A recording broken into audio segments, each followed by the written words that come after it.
नमस्कार। राति 8 बजेको जनता समाचारमा स्वागत छ। म कावेरी पौडेल। म मिलन बजगाई। सबैभन्दा पहिले प्रमुख समाचार। स्थानीय तहको निर्वाचनको मितिप्रति संशय हुने अभिव्यक्ति आउने गरेको भन्दै निर्वाचन आयोगद्वारा चिन्ता व्यक्त, मतदातालाई दिग्भ्रमित नपार्न आग्रह।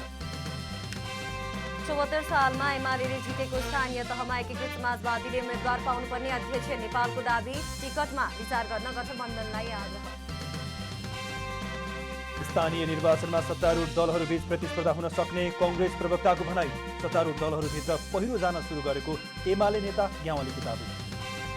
रूस युक्रेन युद्धको 52 दिन पुरा, 10,000को मृत्यु, 1 करोड 10 लाखभन्दा बढी जनता विस्थापित।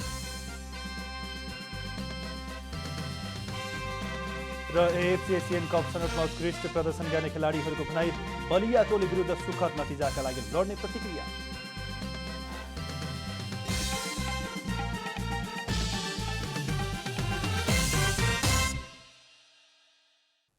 अब पूरा समाचार। प्रमुख निर्वाचन आयुक्त दिनेश कुमार थपलियाले स्थानीय तहको निर्वाचनको मितिप्रति नै संशय हुने खालका अभिव्यक्ति आउने गरेको भन्दै चिन्ता व्यक्त गर्नुभएको छ। प्रमुख निर्वाचन आयुक्त थपलियाले धेरै विषयमा बहस र छलफलपछि स्थानीय तह निर्वाचनको मिति तोकिएको भए पनि त्यसमाथि नै संशय हुने खालका अभिव्यक्ति कहीँ कतै आएको उल्लेख गर्दै आयोग चिन्तित रहेको बताउनु भएको हो। शनिबार जनकपुरमा आयोजित स्थानीय तहको निर्वाचनको मिडिया अभिमुखीकरण कार्यक्रममा उहाँले आम मतदातालाई मतदानमा भाग लिन पाउने अधिकारप्रति सचेत बनाउने खालका सञ्चार सम्प्रेषण गर्न पनि सञ्चार माध्यमलाई आग्रह गर्नुभयो।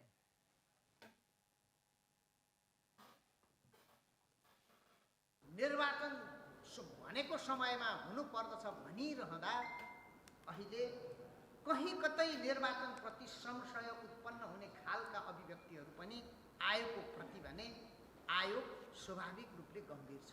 आफ्नो मताधिकारप्रति, आफ्नो अधिकारप्रति सचेत गराउनुको अतिरिक्त मतदान गर्नु नागरिकको कर्तव्य हो। त्यसकारण आफूले छानेको उम्मेदवार छान्नको निम्ति 5 वर्षको निम्ति आफ्नो शासन प्रक्रियामा सहभागी हुनको निम्ति यो अधिकारलाई प्रयोग गरौँ। प्रमुख निर्वाचन आयुक्त थपलियाले आम मतदातालाई दिग्भ्रमित पार्ने खालका समाचार सम्प्रेषण गर्न कुनै पनि सञ्चार माध्यमले सम्प्रेषण नगर्ने विश्वास व्यक्त गर्नुभयो। स्थानीय तहको निर्वाचन नजिकिएसँगै राजनैतिक दलहरूले चुनावी अभियानलाई तीव्र पारेका छन्। चुनावका समयमा दलका नेताहरूले बालबालिकाका अधिकारका कुरा गरे पनि कार्यान्वयन नभएको गुनासो बढिरहेका बेला प्रमुख दलका नेताहरूले भने यसपटकको स्थानीय तहको निर्वाचनमा बाल अधिकार र बालबालिकाका सवाललाई घोषणापत्रमा प्राथमिकता दिने प्रतिबद्धता जनाएका छन्। स्थानीय तहको निर्वाचन नजिकिएसँगै राजनीतिक दलहरू निर्वाचनको तयारीमा होमिएका छन्। तर विगतका वर्षमा जस्तै राजनीतिक क्रियाकलापमा बालबालिकाको दुरुपयोग हुन्छ कि भन्ने चिन्ता पनि बढ्न थालेको छ। बालबालिका शान्ति क्षेत्र राष्ट्रिय अभियान सिजपले शनिबार आयोजना गरेको राजनीतिक संवादमा संविधानको मौलिक हकमा उल्लेखित बालबालिकाको अधिकारको रक्षा र कार्यान्वयनका लागि केन्द्र, प्रदेश र स्थानीय तहका तर्फबाट ठोस कदम चलाउनु पर्ने बताएको छ। बालबालिकाको अधिकार रक्षाका साथै बाल संरक्षणका सवाल प्राथमिकता दिइनुपर्ने बाल अधिकार कर्मीहरूको भनाइ छ। स्थानीय तहमा पुगिसके पछाडि बाल मैत्री सुशासनका जुन पक्षहरू छ त्यसलाई संस्थागत गर्न यदि विगतको त्यो अनुभवहरूलाई कार्यान्वयन गर्ने हो भने त्यसले अझै हाम्रो यो बाल अधिकार बाल विकासको क्षेत्रमा थप योगदान दिनेछ भन्ने मलाई लाग्दछ। र त्यसको कार्यक्रममा नेकपा एमालेका महासचिव शङ्कर पोखरेलले स्थानीय तहको निर्वाचनका लागि लागू भएको आचार संहितामाथि आफ्नो दलको 6 बुँदे फरक मत रहे पनि यसको कार्यान्वयनमा पार्टी प्रतिबद्ध भएको बताउनुभयो। त्यो चिज चाहिँ राजनीतिक दलहरूले दुरुपयोग गरे हो कि त्यो स्वतस्फूर्त राष्ट्रिय माहौलले सिर्जना गरे हो भन्ने कुराको भिन्नता पनि हामीले छुट्याउन सकेनौँ र हरेक चिजलाई एउटै जालमा हालेर चाहिँ राजनीतिक दलले आचार संहिता उल्लङ्घन गरे भन्ने कोणबाट विश्लेषण गर्न तारेको हुने त्यो पनि व्यवहारिक हुँदैन भन्ने लाग्छ। त्यसर्थ हामीले यस्तै संविधान निर्माणका क्रममा पर्याप्त छलफल र चासो राखेर बालबालिकाका धेरै सवाललाई सम्बोधन गर्दै आएको र नीति निर्माण र कानुन कार्यान्वयनका लागि प्रतिबद्ध भएको नेपाली कांग्रेसका सहमहामन्त्रीले उल्लेख गर्नुभयो। हिजो मात्रै बसेको नेपाली कांग्रेसको स्थानीय तह निर्वाचन केन्द्रीय परिचालन समितिको म सदस्य छु अहिले, र त्यो परिचालन समितिले एउटा उपसमिति नै बनाएर आचार संहिता उल्लङ्घन नहोस् भनेर उपसमिति नै बनाएर हामीले निगरानी गर्ने काम हामीले गर्दैछौँ। यो कुरा पनि प्रतिबद्धता व्यक्त गर्न चाहन्छु। जनप्रतिनिधिबाट संविधान निर्माण भएकाले संविधान बाल मैत्री बन्न सफल भएको र व्यावहारिक पनि हुनुपर्नेमा नेकपा माओवादी केन्द्रका नेता शक्ति बहादुर बस्नेतको जोड छ। हामी सबैले आफ्नो ठाउँबाट लागू गरौँ, सुरु गरौँ। यो महत्त्वपूर्ण स्टेटमेन्ट हो जस्तो लाग्छ। नारा मात्र पुग्दैन। विद्यालय र बालबालिका शान्ति क्षेत्रमा मात्र भनिदिएर अपुरो हुन्छ। बालबालिका शान्ति क्षेत्र राष्ट्रिय अभियानका अध्यक्ष राजेश शर्माले स्थानीय तहको निर्वाचनमा दलहरूले जारी गर्ने घोषणापत्रमा बालबालिकाका विषयलाई प्राथमिकता दिन आग्रह गर्नुभयो। लैङ्गिक विशेषज्ञ एवं बाल अधिकार कर्मी मीना शर्मा, बाल अधिकार कर्मी राजेश शर्मा, कृष्ण सुवेदी, मिलन धरेल, कानुनविद इन्दु तुलाधर लगायतले निर्वाचन र बालबालिकाको सवालका विषयमा आफ्नो धारणा राख्नु भएको थियो। क्यामेरामा शैलेन्द्र गोविन्द अमात्यका साथ अस्मिता तिवारी, काठमाडौँ। सत्ता साझेदार नेकपा एकीकृत समाजवादीका अध्यक्ष माधव कुमार नेपालले 2074 सालको स्थानीय तह निर्वाचनमा एमाले जितेको स्थानीय तहमा आफ्नो पार्टीले उम्मेद्वार पाउनुपर्ने दावी गर्नुभएको छ। स्थानीय तह निर्वाचनमा टिकट बाँडफाँडको विषयलाई लिएर सत्तारूढ 5 दलीय गठबन्धन बीच छलफल भइरहेकै बेला अध्यक्ष नेपालले भने एमाले 2074 सालमा जितेको स्थानमा आफ्नो पार्टीको हक लाग्ने बताउनु भएको हो। उहाँले एमाले जितेको ठाउँमा जित्नु छ भने आफ्नो पार्टीले मात्रै जित्न सक्ने भन्दै टिकट बाँडफाँडको यो बेलामा त्यो कुराको ख्याल गर्न पनि गठबन्धनमा आबद्ध अन्य दलहरूलाई आग्रह गर्नुभयो। पार्टीको सम्पर्क विशेष प्रदेश कमिटीले शनिबार काठमाडौँमा आयोजना गरेको कार्यक्रममा अध्यक्ष नेपालले आफ्नो पार्टीले स्थानीय तह निर्वाचनमा यतिकै टिकटको दावी नगर्ने पनि बताउनुभयो। तर एमालेसँग प्रभाव भएका मान्छेहरू आफ्नो पार्टीसँग नजिक भएकाले जित हासिल गर्न आफ्नो पार्टीलाई सहज हुने उहाँको तर्क छ। अध्यक्ष नेपालले गठबन्धन बीच उम्मेदवारी दिने विषयमा कुनै ठाउँमा सहमति भएन भने सहमत हुने दलसँग गठबन्धन गरेर चुनावी प्रतिस्पर्धा गर्न पाउने पनि बताउनुभयो।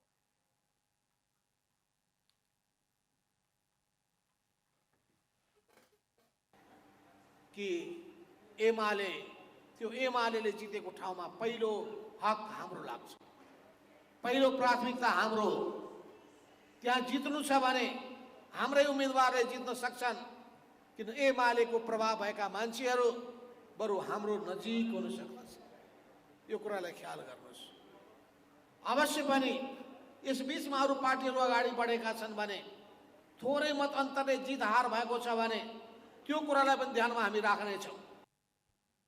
अध्यक्ष नेपालले चुनावी तालमेल गर्दा तलका कार्यकर्ताहरूको कुरा सुनेर गर्न नहुनेतर्फ पनि गठबन्धनमा आबद्ध अन्य दलहरूको ध्यान आकर्षण गराउनुभयो।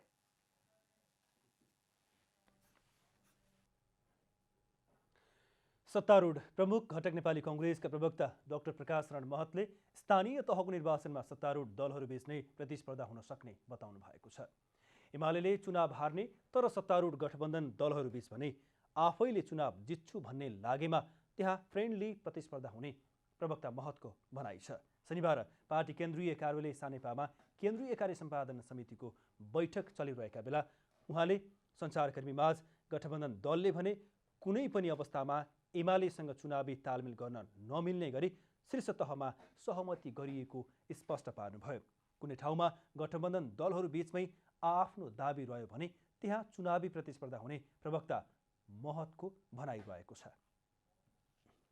समझदारी गर्नुहुन्छ, कुनै ठाउँमा समझदारी हुन सकेन, सबैको आफ्नो दाबी रह्यो। होइन मेरै ज्यादा त्यहाँ चाहिँ शक्ति छ, मेरै अहिले जनाधार बढ्या छ, हामी नै जित्छौँ, अर्को विपक्षी दलले एमाले जित्दैन भन्ने त्यस्तो स्थिति काहीँ आयो भने त्यस्तो धेरै ठाउँ आउन पनि सक्छ। त्यस्तो ठाउँमा फ्रेन्डली प्रतिस्पर्धा पनि हुन सक्छ। प्रवक्ता महतले महानगरपालिका र उपमहानगरपालिकाका मेयर उपमेयर बाहेकका सबै स्थानीय तहको उम्मेद्वार सम्बन्धित कमिटीहरूको गठबन्धनले तय गर्ने स्मरण गराउनुभयो। प्रमुख प्रतिपक्षी दल नेकपा एमालेका उपमहासचिव प्रदीप ग्यावालीले स्थानीय तहको चुनावी गठबन्धनमा जुटेको सत्तारूढ दलहरूभित्रै पहिरो जान सुरु गरेको दावी गर्नुभएको छ। भित्रभित्रै पहिरो जाने अवस्था भएपछि निर्वाचनबाट पराजित हुने डरले सत्तारूढ दलहरू आफै अत्तालिएको अवस्थामा रहेको उपमहासचिव ग्यावालीको भनाइ छ। उहाँले स्थानीय तहको निर्वाचनमा सत्तारूढ दलहरू तलसम्मै एकताबद्ध भएर जाने अवस्था नरहेको पटक पटक दोहोर्याउनुभयो। गठबन्धनका लागि नेपालगञ्जमा जसपाले नमानेको पर्साका काङ्ग्रेसहरू आफै असहमत रहेको, रोल्पामा हुँदैन भनेर वक्तव्य आउनेवाला रहेको उल्लेख गर्दै उपमहासचिव ग्यावालीले यस्तो अवस्थामा सत्तारूढ दलहरूलाई बलियो शक्ति मान्ने कुरा भ्रम मात्रै हुने बताउनुभयो। नै सम्भव छैन भन्यो, सङ्खुवा सभामा हुँदैन भन्यो, रोल्पामा आजभोलिमै त्यो वक्तव्य आउनेवाला छ। अरू धेरै ठाउँहरूबाट यो पहिरो जान सुरु गर्छ। चितवनका कङ्ग्रेस के गर्छन् उनीहरूको कुरा हो।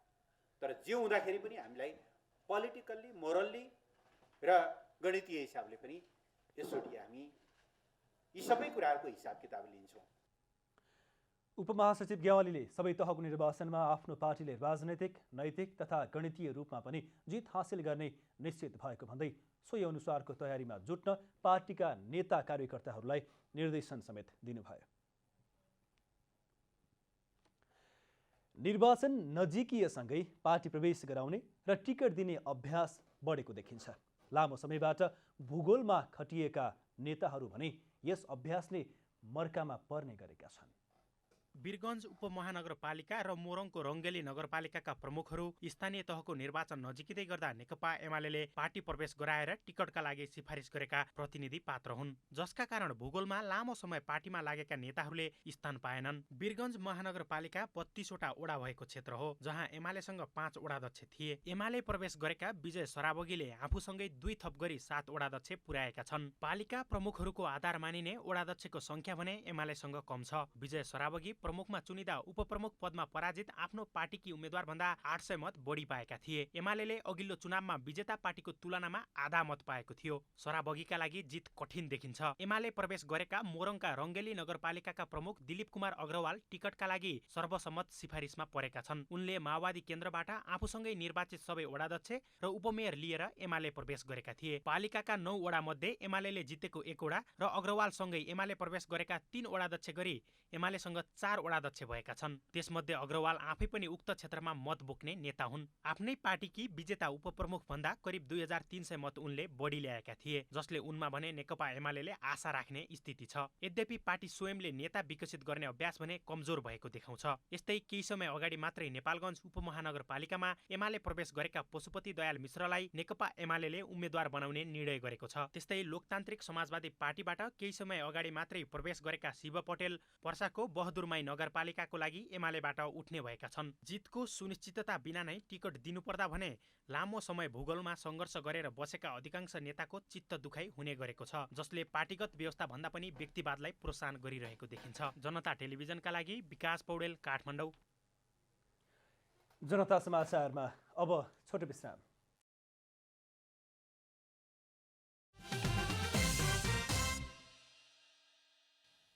जनता समाचारमा अब थप समाचार। नेकपा एमालेकी उपाध्यक्ष अष्टलक्ष्मी साक्यले खर्चिलो निर्वाचन प्रणालीमा सुधारको आवश्यकता रहेको बताउनु भएको छ। जनता टेलिभिजनको कार्यक्रम विशेष समयमा उपाध्यक्ष साक्यले पछिल्लो समय निर्वाचन प्रणाली बढी नै खर्चिलो हुँदै गएकोमा चिन्ता व्यक्त गर्दै त्यसमा सुधारको आवश्यकता रहेको र त्यसका लागि निर्वाचन आयोग र राजनैतिक दलहरू गम्भीर बन्नुपर्ने बताउनु भएको हो। निर्वाचनमा अपारदर्शी ढङ्गबाट धेरै नै खर्च हुने गरेको भन्दै उहाँले त्यसको अनुगमनमा निर्वाचन आयोगले बढी जोड दिनुपर्ने बताउनुभयो। उहाँले निर्वाचन प्रणाली खर्चिलो भन्दा लामो समय देश र जनताका लागि त्याग गरेका इमानदार र क्षमतावान व्यक्ति पनि राजनीतिबाट विमुख हुन सक्ने चिन्ता व्यक्त गर्नुभयो। हिजो यही समृद्धि विकासको लागि उहाँले दुःख गर्नुभयो, त्याग गर्नुभयो, होइन, जेलनेल खानुभयो, यातना खानुभयो, इमान्दारीपूर्वक लाग्नुभयो। आज उहाँहरू सबै चाहिँ पछाडि पर्ने स्थिति बनेको छ। कारण भनेको एउटै कारण भनेको पैसा छैन। उपाध्यक्ष साक्यले विभिन्न व्यवस्था भत्काउन नेताहरू सफल भए पनि देशको विकास र जनताको हितमा काम गर्न सफल हुन नसकेको बताउनुभयो। देशको विकास गर्न सबै राजनीतिक दलहरूका साझा मुद्दाहरू हुनुपर्ने बताउँदै उहाँले अहिलेको सहज अवस्थामा पनि देशले प्रगति गर्न नसक्नुका कारण राजनीतिक नेतृत्व दोषी रहेको जिकिर समेत गर्नुभयो।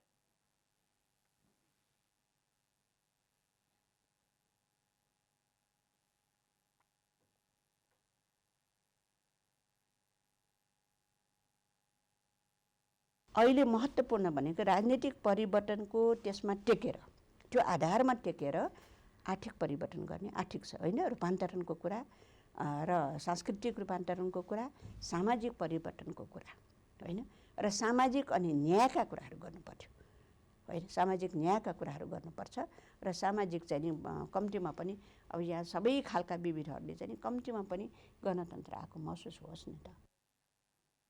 उपाध्यक्ष साक्यसँगको कुराकानी आज राति 8:45 जनता टेलिभिजनमा हेर्न सकिनेछ। नेपालका पत्रकारिता क्षेत्रसँग आबद्ध सम्पादक समाज नेपालले पत्रकारिता अध्ययन गर्नेहरूलाई सहज बनाउने उद्देश्यले नुवाकोटको शिवपुरी गाउँपालिका 7 सूर्यचौरमा गोविन्द वियोगी पत्रकारिता अध्ययन केन्द्र निर्माण सम्पन्न गरेको छ। आफ्नै नाममा जग्गा खरिद गरी निर्माण गरेको भवनको उद्घाटन भएपछि पत्रकारिता क्षेत्रमा नयाँ इतिहास रचिएको छ। वरिष्ठ पत्रकार गोविन्द वियोगी पशुपति देवपटनमा सामाजिक सुधारक र मातृभूमि साप्ताहिक र दैनिक जनदूतको प्रकाशनमा दत्तचित्त हुनुहुन्थ्यो। पार्टी पत्रकारिता भयो भने देश विवादतिर जान्छ, विदेशी हस्तक्षेप निम्तिन्छ भन्ने वियोगीको स्पष्ट विचार थियो। पत्रकार महासङ्घको 2043 को आन्दोलनपछि महासङ्घको सभापति बनेर पत्रकारिता क्षेत्रलाई एक सुधारको नाममा स्थापित गर्न सफल गोविन्द वियोगी एक सच्चा प्रजातन्त्र प्रेमी र राष्ट्रवाद धारका व्यक्तित्वको रूपमा चिनिनुहुन्छ। अत्यन्त परिश्रमी र अथक योद्धाका रूपमा स्थापित वियोगीको सम्झनामा सम्पादक समाज नेपालले शिवपुरी 7 सूर्यचौर नुवाकोटमा निर्माण गरिरहेको गोविन्द वियोगी पत्रकारिता अध्ययन केन्द्रको शनिबार भव्य उद्घाटन गरिएको छ। आफ्नै लगानीमा 30 जना बसेर सभा गर्न सकिने हल सहित 10 कोठाको व्यावसायिक भवन निर्माण गरेर सम्पादक समाज नेपालले इतिहास रचेको छ। उद्घाटन समारोहमा नेपाली काङ्ग्रेसका प्रवक्ता डाक्टर प्रकाश शरण महतले लोकतान्त्रिक मूल्य मान्यताका लागि सोच परिवर्तन गर्न आवश्यक रहेको बताउनुभयो। हाम्रो जीवन पद्धति नै लोकतान्त्रिक मूल्य र मान्यताप्रति समर्पित, विधिको शासनप्रति समर्पित हुनको लागि हामीले हाम्रो सम्पूर्ण दैनिक हाम्रो दिनचर्या, हाम्रो सोचमा आमूल परिवर्तन आउनु जरुरी छ। त्यो भयो भने मात्रै साँचो मानेमा मलाई लाग्दछ लोकतन्त्र नेपालमा संस्थागत हुन्छ। त्यो अवस्थामा मात्रै हुन सक्दछ भन्ने मलाई लाग्छ। दक्ष पत्रकारिताका लागि अध्ययन नै प्रमुख विषय मान्दै आएको सम्पादक समाजले पत्रकारिता अध्ययन गर्नका लागि पुस्तकालय समेत सञ्चालन गर्दै आएको छ। पत्रकारिता सुधार्न निजी क्षेत्रको लगानी र निजी क्षेत्र नै सचेतनापूर्वक अगाडि आउन जरुरी रहेको छ। पत्रकारिता क्षेत्रमा राज्यको लगानी आजको आवश्यकता हो। अभिभावकीय भूमिका साथ त्यहाँ मेरो के रचनात्मक भूमिका चाहिन्छ भन्ने कुराको फाइन्ड आउट जबसम्म राज्यले गर्न सक्दैन, राज्यलाई त्यो गराउनका लागि हामीले दबाब दिन सक्दैनौँ, त्यति बेला राज्यबाट हामीले चाहिँ सोचेको जस्तो भूमिका निर्वाह हुन सक्दैन। त्यसतर्फ पनि हामीले ध्यान दिनुपर्छ र अन्तमा यस्तो निजी क्षेत्रबाट पनि लगानी भएर यो हामीले अध्ययन गर्न सक्ने संरचनाहरूको जुन निर्माण भएको छ, म यसमा लगानी गर्ने परिवारप्रति अत्यन्त नतमस्तक भएर चाहिँ सम्मान व्यक्त गर्न चाहन्छु र योलाई अब यो एउटा फ्रेम बन्यो। अब यसमा जीवन भर्नका लागि, यसमा पत्रकारिता सिक्न सक्ने ज्ञान कुञ्ज बनाउनका लागि अझै धेरै गर्नुपर्ने अवस्था छ। आजका प्रमुख अतिथिले पनि यसमा धेरै सहयोग गर्न सक्नुहुन्छ। अब म मञ्चमा बसिरहँदा उहाँले केही त्यस्ता स्रोतहरूसँग टेलिफोन पनि गरेर केही आग्रह पनि गर्नुभएको छ। त्यसको पनि रिजल्ट चाँडै आओस् भन्ने म अपेक्षा पनि गर्न चाहन्छु। कार्यक्रममा वरिष्ठ पत्रकार टङ्क पन्तले उक्त भवन निर्माण पश्चात आफूलाई निकै खुसी लागेको बताउनुभयो। पत्रकारिता क्षेत्रको लागि एउटा उदाहरणीय र अनुकरणीय कार्य भएको उहाँको भनाइ छ। जस्तो यो रमणीय ठाउँमा 7 वटा श्रृङ्खलाहरू देखिने ठाउँ, पर्यटकीय स्थल, यसलाई विकास गर्दै जाँदाखेरि हाम्रो पत्रकारिता क्षेत्रले पनि विकास पाउने अवसर पनि हो। यो पत्रकारिता क्षेत्रका लागि एउटा उदाहरणीय, अनुकरणीय अवसर हाम्रा लागि बनेको छ। हामी पत्रकारिता गरिरहेकाहरूका लागि पनि अवसर बनेको छ। कार्यक्रममा वरिष्ठ पत्रकार मल्ल के सुन्दर, हिमालय टेलिभिजनका समाचार प्रमुख राजेन्द्र बानिया, जनता टेलिभिजनका समाचार प्रमुख टङ्क पन्थ, राजशाखाका सम्पादक विष्णु नेपाल लगायतलाई सम्मान गरिएको थियो। धेरै दुःखका बावजुद भवन निर्माण भएको किरण वैद्यले बताउनुभयो। यो उताको चाहिँ टोखादेखि नै जुन कच्ची बाटोको कारणले कहीँ हिँड्न सक्ने हालतसम्म पनि थिएन। गाडीमा आउने त कुरै छैन। गाडी ल्याएर चाहिँ 4 व्हिलको गाडी नभइकन हामी आउन सक्ने स्थिति थिएन। कति हामीले भाडामा लिएर आयौँ, कति अरूसँग गुहारेर आयौँ र यो ठाउँमा सामान ल्याउनको लागि पनि त्यत्तिकै दिक्कत थियो। सामान ल्याउने जुन गाडीले चाहिँ आधी लोड बोकेर मात्र आउनुपर्ने थियो, त्यही कारणले यसको कस्ट चाहिँ निकै बढेको थियो। पत्रकारिता क्षेत्रका अग्रज गोविन्द वियोगीको योगदानलाई चिरस्थायी बनाउने र पत्रकारिता अध्ययन गर्नेहरूलाई सहज बनाउने उद्देश्यले नुवाकोटको शिवपुरी गाउँपालिका 7 सूर्यचौरमा गोविन्द वियोगी पत्रकारिता अध्ययन केन्द्र निर्माण कार्य सम्पन्न भएको छ। सो अध्ययन केन्द्रको उद्घाटन भएपछि पत्रकारिता अध्ययन गर्नेहरूलाई थप सहज हुने ढोका खुलेको छ। जनता टेलिभिजनका लागि क्यामेरामा जयराज थपलियाका साथ यशोधा चौलागाई, नुवाकोट, सूर्यचौर। रविन्द्र मिश्र नेतृत्वको विवेकशील साझा पार्टीले काठमाडौँ महानगरपालिकाको मेयर र उपमेयर दुवै पदमा महिला उम्मेद्वार उठाएको छ। शनिबार ललितपुरमा पत्रकार सम्मेलन गरी विवेकशील साझा पार्टीको तर्फबाट मेयरमा समीक्षा बास्कोटा र उपमेयरमा कृति तुलाधरलाई उम्मेद्वार बनाइएको जानकारी गराएको हो। पत्रकार सम्मेलनमा दुवै उम्मेद्वारको तर्फबाट काठमाडौँ महानगरपालिकाको निर्वाचनका लागि प्रतिज्ञा पत्र पनि सार्वजनिक गरिएको छ। काठमाडौँ महानगरभित्र समस्याको चाङ रहेको र विज्ञहरूको सुझाव लिएर ती सबै समस्याहरूको समाधान गर्दै लैजाने गरी प्रतिज्ञा पत्र सार्वजनिक गरिएको मेयरका उम्मेद्वार बास्कोटाले बताउनुभयो। उहाँले आफूहरू विजयी भएमा काठमाडौँ महानगरपालिकामा विकास निर्माणको कामले उचाइ लिने पनि बताउनुभयो। नगरवासीको लागि ठुलो चुनौती भएको छ। हामी महिला अधिकारका कुरा मात्र गर्छौँ कि साँच्चै त्यसलाई हामी व्यवहारमा परिवर्तन गर्छौँ? यदि त्यसलाई हामीले व्यवहारमा परिवर्तन गर्न सक्यौँ भने काठमाडौँ महानगरले आफ्नो रूप फेर्न सक्नेछ भन्ने विश्वासका साथ मेरो भनाइ यति नै राख्छु।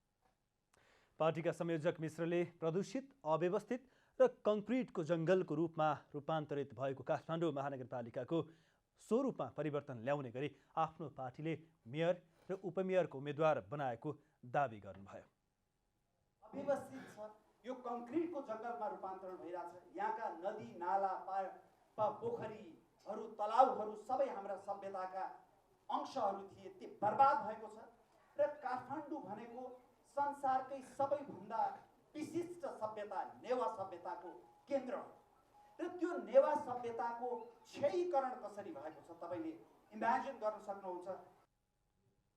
प्रतिज्ञा पत्रमा भ्रष्टाचार नियन्त्रण, सुशासन र सेवा प्रभावमा जोड दिने, शिक्षा, स्वास्थ्य र सामाजिक सुरक्षाको प्रबन्ध गर्ने तथा नेवा कला संस्कृतिको संरक्षण, विद्युतीय यातायातको व्यवस्था, नदी, कुवा, तलाउ, खोलानालाहरूको सफाई गर्ने उल्लेख गरिएको छ।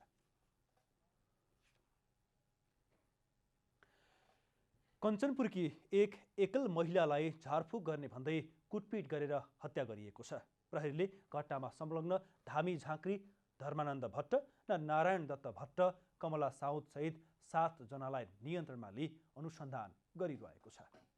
जिल्लाको बेतकोट नगरपालिका वडा नम्बर 6 के अन्दाजी 42 वर्षीय महिलालाई बिरामी भएको कारण झारफुक गर्न फलामको रडा प्रहार गरेर हत्या गरिएको छ। मृतक साउद केही दिनदेखि बिरामी भएको र साउद बिरामी भएपछि अस्पताल लैजान पैसा अभावका कारण घरमै धामी झाँक्री बोलाएर झारफुक गर्न थालेपछि धामी झाँक्रीको कुटाइबाट रन्चुला साउदको मृत्यु भएको हो। साउदलाई बोक्सी लागेको भन्दै अस्पताल जानुको सट्टा छिमेकी कमला साउदको घरमा धामी झाँक्री मार्फत झारफुक गराइरहेका थिए। भीमदत्त साथका धामी झाँक्रीको काम गर्दै आएका धर्मानन्द भट्ट र नारायण दत्त भट्टले झारफुक गर्दै बोक्सी भगाउने नाममा फलामको सरियाले कुटपिट गर्दै आएको स्थानीयहरूको भनाइरहेको छ। प्रहरीले झारफुकमा प्रयोग भएका सरिया लगायतका सामग्रीहरू नियन्त्रणमा लिई थप अनुसन्धान थालेको छ। अब यो चाहिँ धमेलाई देवता 2-3 दिनदेखि आएको धामीहरूले गर्दाखेरि यो किसिमको एकजनाको चाहिँ ज्यानै गएको छ। अब यो अवस्थामा ती एक्लै महिला, अब उनका 2 बच्चा छन् अनि बेसाएर छन्। अब उनी पनि बेरोजगार उसमा चाहिँ काम गरेर जीविकोपार्जन गरिरहेका व्यक्ति अब निर्दोष मान्छेलाई भनौँ न अब यो 5-7 सरियाहरू चाहिँ तताएर अब मारेको अवस्था सबैले देखिरहेछ। आमालाई कुटपिट गरी हत्या गरेको र धामी विरुद्ध बोल्ने जो कोहीलाई पनि बेहोस बनाउने भन्दै कुटपिट गर्ने गरेको मृतककी छोरी सरिता साउदले बताउनुभयो।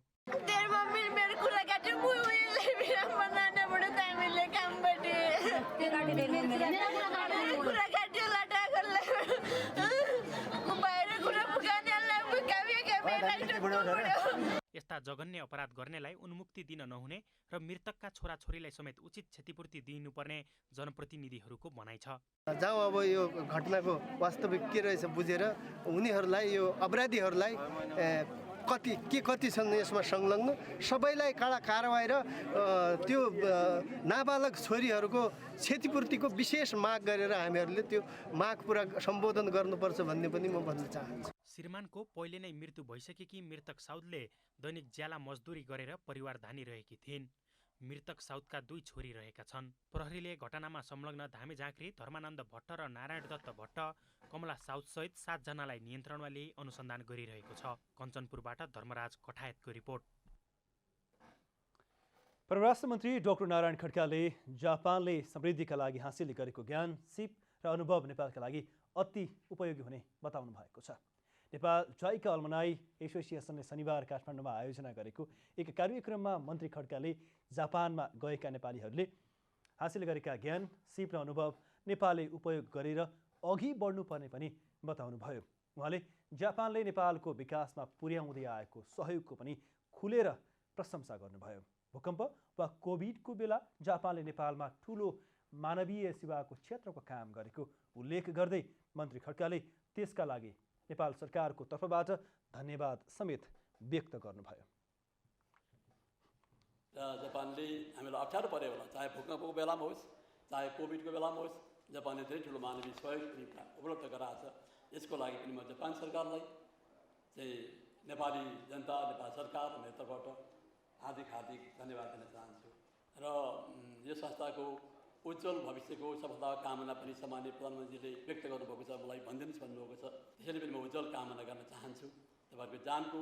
र अन्तमा यो excellency, I really thank you for your very kind words towards me. Thank you so much.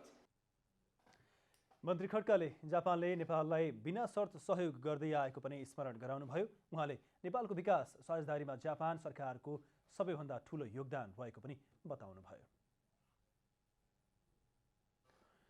स्वास्थ्य तथा जनसङ्ख्या वैज्ञानिकहरूको 8औं शिखर सम्मेलनले स्वास्थ्य सम्बन्धी अनुसन्धानात्मक उत्पादनलाई जनतामाझ पुर्याउनु पर्नेमा जोड दिएको छ। गत चैत्र 28 र 29 गते काठमाडौँमा बसेको सम्मेलनले छलफलमा उठाइएका कुरालाई नीति बनाएर स्वास्थ्यको क्षेत्रमा गरेका अनुसन्धानलाई सर्वसाधारण जनतामा पुर्याउनु पर्ने कुरामा जोड दिएको नेपाल स्वास्थ्य अनुसन्धान परिषदका सदस्य सचिव डाक्टर प्रदीप ग्यावालीले बताउनुभयो।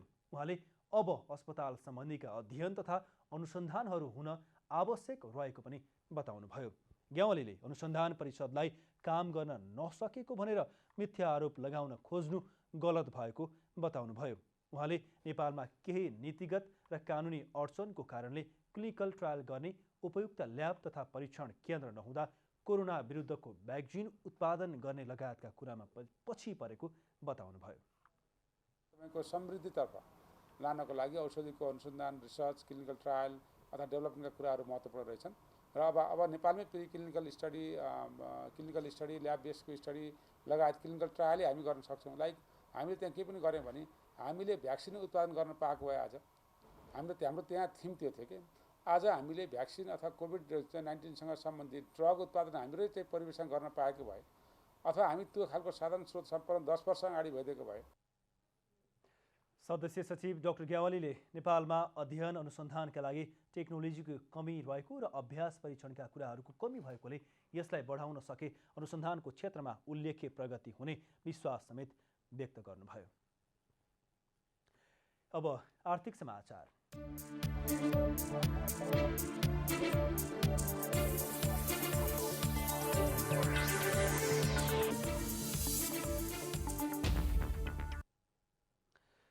नेपाल नागरिक उड्डयन प्राधिकरणले भैरवास्थित गौतम बुद्ध अन्तर्राष्ट्रिय विमानस्थलको नयाँ धावन मार्ग वैशाख 8 गतेदेखि सञ्चालनमा ल्याउने भएको छ।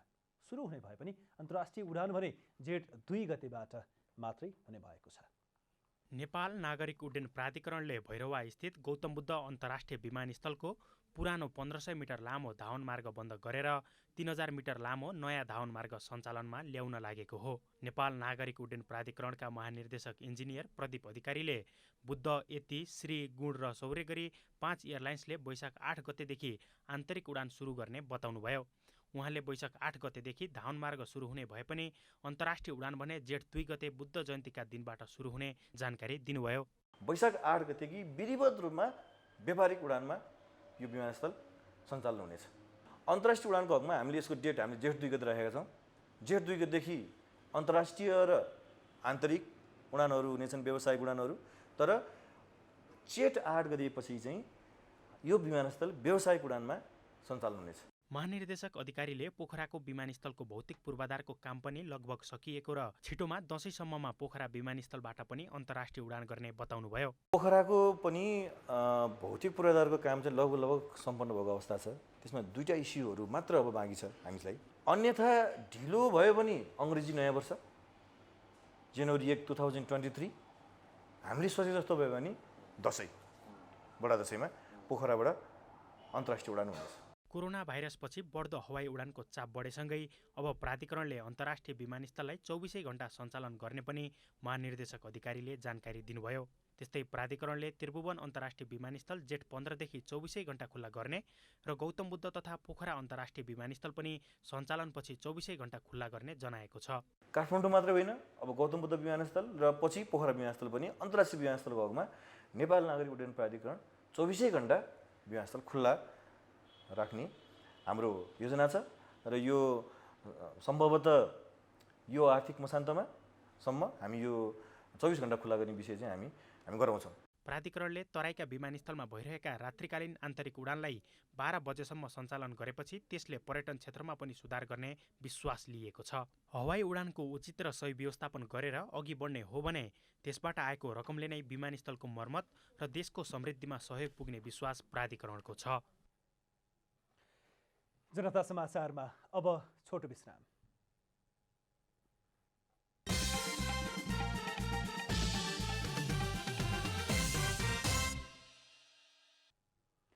अब खेलकुद समाचार।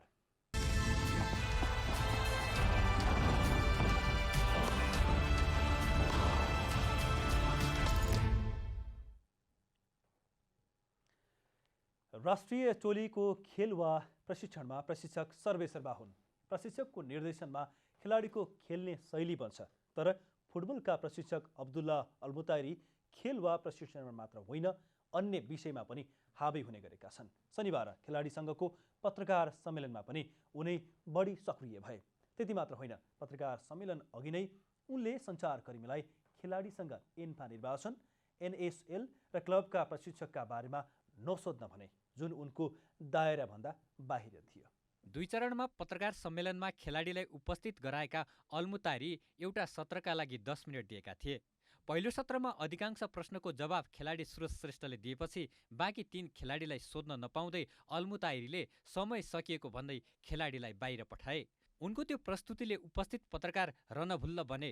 सबै पेसाका आफ्नै दायित्व र मर्यादा हुन्छन्। सार्वजनिक चासोको विषयमा प्रश्न गर्ने अधिकार पत्रकारसँग रहन्छ। यद्यपि आचार संहिताको ख्याल उनीहरूले पनि गर्नु नै पर्छ। तर पत्रकार सम्मेलन सुरु हुनु अघि नै निश्चित विषयमा प्रश्न गर्न रोक लगाउने वा नगर्न भन्ने घटना कमै सुनिन्छन्।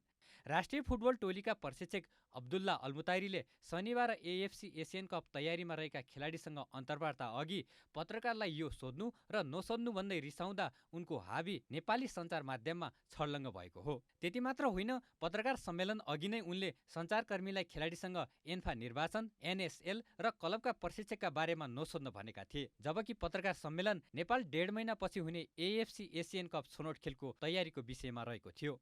पहिलो दिन नेपाली टोली आसन्न एएफसी एसियन कप छनौट हुन सक्दैन भन्दै अभिव्यक्ति दिएका उनले दोस्रो दिन खेलाडीसँगको अन्तर्वार्ता अघि अर्को अपाच्य व्यवहार देखाएका हुन्। 10 मिनट तोकिए पनि एउटै खेलाडीलाई धेरै प्रश्न सोधिएको भन्दै बीचबाट खेलाडीलाई फोरमबाट उठाउँदा अल्मुताइरीको अहमता देखिएको हो। सँगै फोरममा उपस्थित भएका खेलाडी प्रशिक्षकको हावभाव देखेर आफै आश्चर्यमा परेका थिए।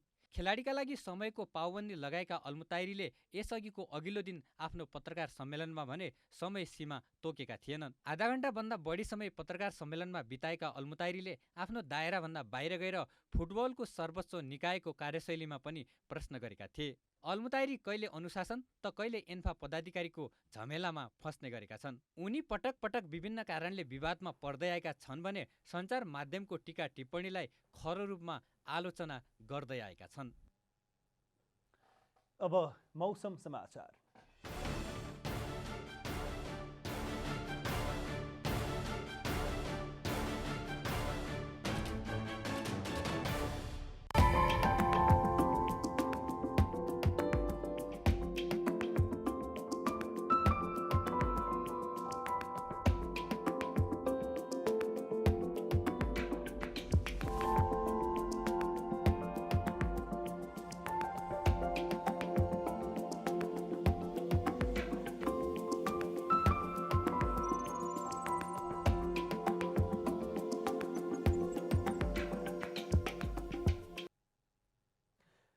अन्तिममा आजको डायरी। प्रमुख निर्वाचन आयुक्त दिनेश कुमार थपलियाले स्थानीय तहको निर्वाचनको मितिप्रति नै संशय हुने खालका अभिव्यक्ति आउने गरेको भन्दै चिन्ता व्यक्त गर्नुभएको छ। प्रमुख निर्वाचन आयुक्त थपलियाले धेरै विषयमा बहस र छलफलपछि स्थानीय तह निर्वाचनको मिति तोकिएको भए पनि त्यसमाथि नै संशय हुने खालका अभिव्यक्ति कहीँ कतै आएको उल्लेख गर्दै आयोग चिन्तित रहेको बताउनु भएको हो। सत्तारूढ प्रमुख घटक नेपाली कांग्रेसका प्रवक्ता डाक्टर प्रकाश शरण महतले स्थानीय तहको निर्वाचनमा सत्तारूढ दलहरूबीच नै प्रतिस्पर्धा हुन सक्ने बताउनु भएको छ। एमाले चुनाव हार्ने तर सत्तारूढ गठबन्धन दलहरूबीच भने आफैले चुनाव जित्छु भन्ने लागेमा त्यहाँ फ्रेन्डली प्रतिस्पर्धा हुने प्रवक्ता महतको भनाइ छ। प्रमुख प्रतिपक्षीय दल नेकपा एमालेका उपमहासचिव प्रदीप गेवालीले स्थानीय तहको चुनावी गठबन्धनमा जुटेको सत्तारूढ दलहरूभित्रै पहिरो जान सुरु गरेको दावी गर्नुभएको छ। भित्रभित्रै पहिरो जाने अवस्था भएपछि निर्वाचनबाट पराजित हुने डरले सत्तारूढ दलहरू आफै अत्तालिएको अवस्थामा रहेको उपमहासचिव गेवालीको भनाइ छ। रुसी राष्ट्रपति भ्लादिमिर पुटिनले गत फेब्रुअरी 24मा युक्रेन विरुद्ध विशेष सैन्य कारबाहीको घोषणा गरेपछि सुरु भएको आक्रमण आज 52 दिन पूरा भएको छ। सो अवधिमा करिब 4 करोड 40 लाख जनसङ्ख्या रहेको युक्रेनमा 1 करोड 10 लाखभन्दा बढी जनता विस्थापित भएका छन्। 10,000 सर्वसाधारणको ज्यान गएको छ भने हजारौं सर्वसाधारण युद्धग्रस्त क्षेत्रमा फँसेका छन्। मुख्य प्रशिक्षक अब्दुल्लाह अल्मुताइरीले एएफसी एसियन कप छनौटमा छनौट हुन सक्दैनौं भने पनि खेलाडीले भने उत्कृष्ट प्रदर्शनको आशा राखेका छन्। एएफसी एसियन कप छनौट प्रतियोगिताको कठिन मानिएको समूहमा नेपालले जुन 8 देखि 14 गतेसम्म कुवेतमा हुने प्रतियोगिताका लागि तयारी गरिरहेको छ।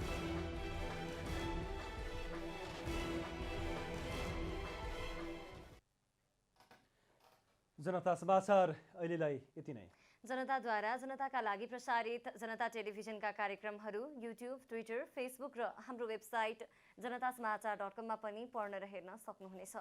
नमस्कार।